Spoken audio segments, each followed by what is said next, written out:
It is rather perplexing that India continues to pursue Section 377, which essentially criminalizes homosexuality. And in this regard, we have actor Nandita Das speaking out and sharing her views, which are essentially on the lines of not pursuing with Section 377 and decriminalizing homosexuality.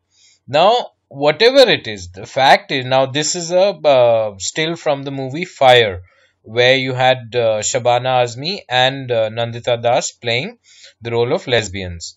And it's very unfortunate. Like in this article, we see homosexuality is still a taboo in films, and then we've had a lot of debates and discussions around this.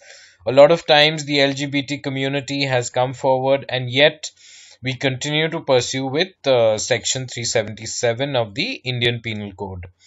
And here, if we look at what the courts have had to say, they've said that the LGBT community is essentially minuscule. And then, even though it did decriminalize homosexuality in 2009, it was the Supreme Court which in turn overturned it and upholding Section 377 in 2013. It's only between 2009 and 2013 that it was decriminalized, and now we are back to criminalizing homosexuality. And what are the repercussions of that? Let's look here. And this is the Wikipedia page talking about LGBT rights by country or territory. And specific to India, it says illegal nationwide since 1861, was legal from 2009 to 2013, as we read over there. And then now it's back to being a crime.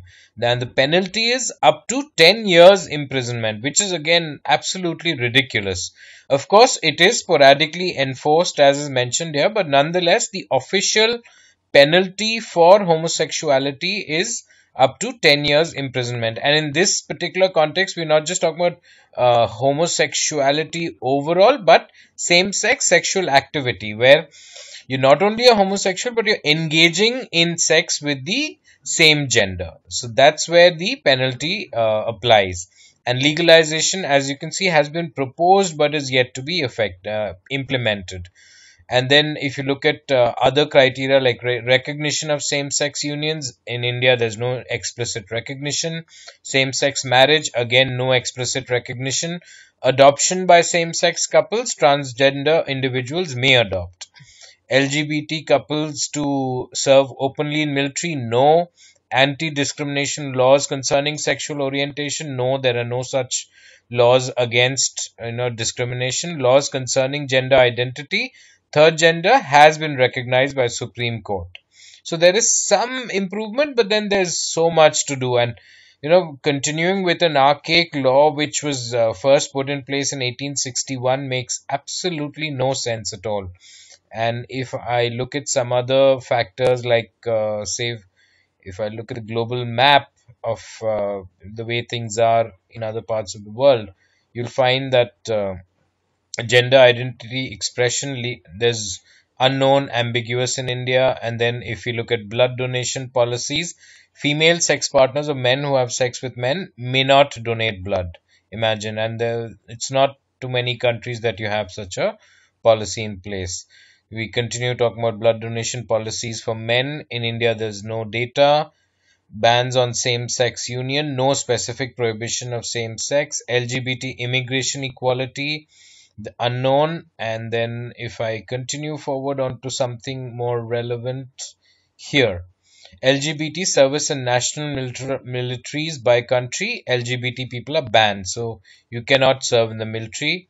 And then, okay, going forward, if we talk about decriminalization, this is what we've been talking about. Decriminalization of same-sex sexual intercourse by country or territory. You can see it's black, which means same-sex sexual intercourse is illegal.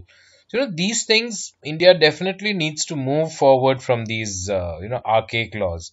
Now, again, laws regarding same-sex sexuality by country or territory, you can see India's orange, which means imprisonment. We are one step better than the ones in brown, which you can see is they even carry the death penalty in case you have same-sex sexuality. But no, these countries are no benchmarks by any means. So we need to look at more progressive and forward-looking countries, and judge ourselves, base ourselves accordingly. So then the bottom line is there's a lot of room for improvement. There's lots which can be done, but unfortunately, at the moment, we see that the LGBT community in India has very few rights.